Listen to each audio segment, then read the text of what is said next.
Hey guys, Tara Steele here, coming to you from my car today in Naples, Florida. I am in line picking my little one up from elementary school, one of the perks that I have, and I'm so grateful for it. So today, you know what? I want to talk about forgiveness. And what does that mean? A little bit self-development here. You know, I talk about a lot of different things, so this might help somebody. Forgiveness.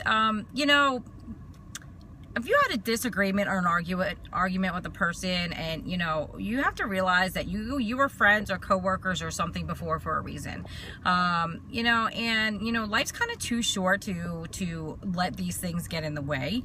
But in the same time as you're changing, as you're growing, as you're developing, the other person might not be doing that and might not be as far as you, or hasn't changed at all, or whatever the case is, and they might not be exactly where you are. So if you're trying to look for that forgiveness, and they're not responding to it, regardless if it was your fault or theirs, that's not the point.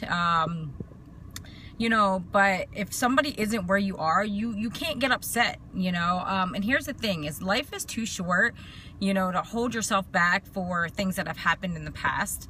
And if you've tried and you've gotten over this and the other person isn't yet, then there's really nothing that you can do, except kind of hope that eventually sometimes it changes, and it may never, but you can't hold yourself back for something that had happened.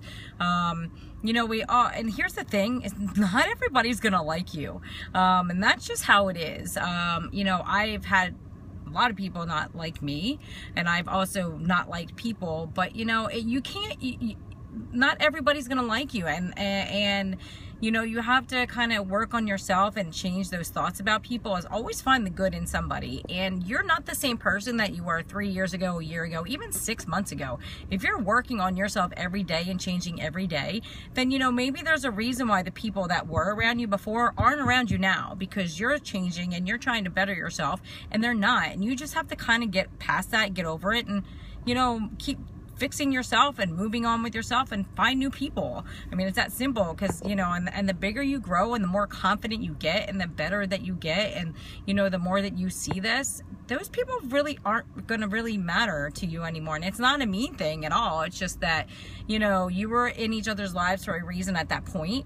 It either goes one of two ways. You keep going separate, or you find a way to be like, hey man, I know, we had this falling out, but I miss you. We were friends for a reason, or co-workers, or whatever the case is, and move on with that and keep going with it. But, it's not always going to turn out the way you want it, but so what? I mean, just, accept it for what it is and move on. So I hope you got some value out of this, guys. We're all on a growing, growing adventure together. So I like to do different things. I'm not the same consistent kind of person, and I talk about different things every day. So hopefully you got some value out of that. If you did, hit me up on Facebook, man, at tara.l.steele. It's S-T-I-E-H-L, and send me a private message, or find me at Twitter or Instagram for sure at Tara Steele, no L. Or if you need to, just shoot me an email at tjsdreamlife@gmail.com, and I can talk to you that way if you have done that, and that works out great as well. I'm here with the journey for you guys, and anything I can do to help. If I reach one person, I'm good, man. So have a good one. I'll see you tomorrow. Bye-bye.